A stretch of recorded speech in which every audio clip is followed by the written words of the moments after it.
James had always been one to take shortcuts, especially when it came to driving home after a long day's work.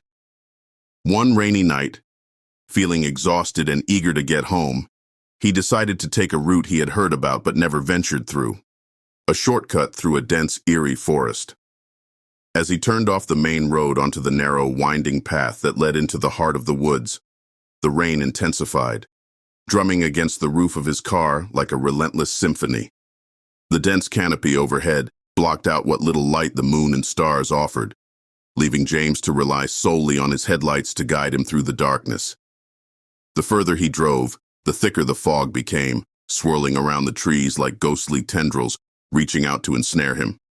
James's knuckles turned white as he gripped the steering wheel, his nerves on edge. Suddenly, something darted across the road in front of him, barely visible through the rain and mist. James slammed on the brakes, heart pounding in his chest, as his car skidded to a halt just in time to avoid a collision. Breathing heavily, James peered through the windshield, straining to see what had caused him to stop. But there was nothing there. No sign of movement, no trace of whatever it was that had crossed his path. Shaken but determined to press on, James reluctantly eased his foot off the brake and continued into the heart of the forest. The shadows seemed to grow darker, more sinister, as if the trees themselves were closing in around him. Then he heard it. A soft, haunting melody carried on the wind, the sound of a child's laughter echoing through the trees. James's blood ran cold as goosebumps prickled his skin. He knew he should turn back, but something compelled him to keep going, deeper into the heart of the forest. As he drove, strange shapes seemed to materialize out of the darkness. Twisted, gnarled trees that looked like contorted figures, their branches reaching out like skeletal fingers. James's breath caught in his throat as he realized he was no longer alone. Figures flitted in and out of his peripheral vision, their forms barely discernible through the fog and rain. Whispers filled the air, unintelligible yet somehow menacing, as if the forest itself were alive with malevolent intent. Panic seized James as he realized he had stumbled into something beyond his comprehension, something ancient and otherworldly. With a trembling hand, he fumbled for his phone, desperate to call for help. But the screen remained blank, the signal non-existent in the heart of the forest. In a blind panic, James slammed his foot down on the accelerator, the tires spinning in the mud as he fought to escape the suffocating grasp of the haunted woods. And then, just as suddenly as it had begun, the fog lifted, the rain subsided, and James found himself on the familiar road leading home. As he drove, shaken but relieved, James couldn't shake the feeling that he had narrowly escaped something far more sinister than a mere storm. And though he never spoke of the horrors he had witnessed that night, the memory of the haunted shortcut would haunt him for the rest of his days. Sarah had been driving for hours on a desolate stretch of highway, rain pouring down in sheets, reducing visibility to almost nothing. The windshield wipers struggled to keep up with the downpour, and each flicker of lightning illuminated the darkness in an eerie, strobe-like effect. As she continued along the lonely road, Sarah's fatigue began to catch up with her. Her eyes felt heavy, and her grip on the steering wheel tightened as she fought to stay awake. Just when she thought she couldn't go on any longer, she saw a figure emerge from the darkness, standing at the side of the road. It was a woman, her silhouette barely visible through the rain. She was soaking wet, her clothes clinging to her slender frame. Sarah's heart went out to her. She couldn't leave someone stranded in such a storm. Without hesitation, Sarah pulled over and rolled down the passenger window. "Are you okay?" she called out over the drumming of the rain. The woman approached the car, her face obscured by the darkness and the hood of her raincoat. She didn't speak, but simply nodded, her expression unreadable. "Where are you headed?" Sarah asked, unlocking the doors. The woman opened the back door and slipped inside without a word.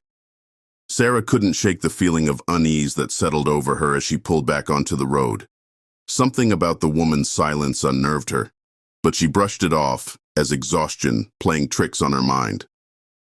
For several miles, they drove in silence, the only sound, the rhythmic patter of rain against the car's roof.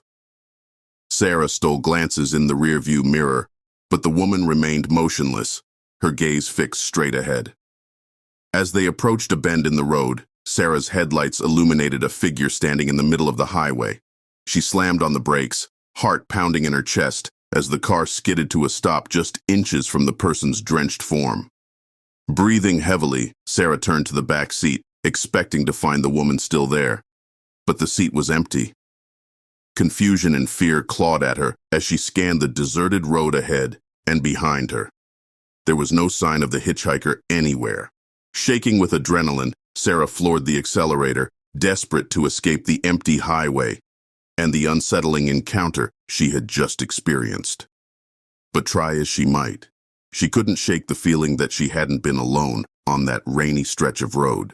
Alex had always enjoyed driving alone at night. There was something peaceful about the empty roads and the solitude of the darkness. But one rainy night, his love for late-night drives turned into a chilling encounter he would never forget. As he navigated the slick streets, rain pounding against the windshield, Alex noticed a figure standing by the side of the road. It was a young girl, her clothes soaked through, her face hidden beneath the hood of her raincoat. She looked lost and vulnerable, and Alex's heart went out to her. Without hesitation, he pulled over and rolled down the passenger window. "Do you need a ride?" he called out over the sound of the rain. The girl nodded gratefully and climbed into the back seat, her movements slow and deliberate. Alex couldn't shake the feeling that something was off about her, but he brushed it off as his imagination running wild. "Where are you headed?" Alex asked, trying to make conversation as he pulled back onto the road.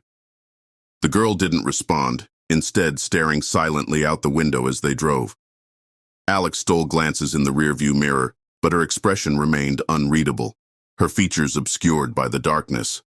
As they approached the address she had given, Alex turned to inform her they had arrived, but his words died in his throat. The back seat was empty. Confusion and fear gripped him as he scanned the deserted street. But there was no sign of the girl anywhere. Shaken, Alex parked the car and approached the address, his heart pounding in his chest. An elderly woman answered the door, and Alex explained what had happened, hoping she could shed some light on the mysterious girl he had given a ride to. Tears filled the woman's eyes as she listened to Alex's story. "That sounds like my daughter," she whispered, her voice trembling with emotion. "But she passed away years ago in a car accident on this very road." Alex's blood ran cold as the realization sank in. He had given a ghostly hitchhiker a ride that rainy night, a passenger from beyond the grave. Haunted by the encounter, Alex vowed never to drive alone at night again. But try as he might, he couldn't shake the feeling of unease that lingered long after the rain had stopped and the streets had dried. And though he never saw the ghostly girl again, her memory would haunt him for the rest of his days.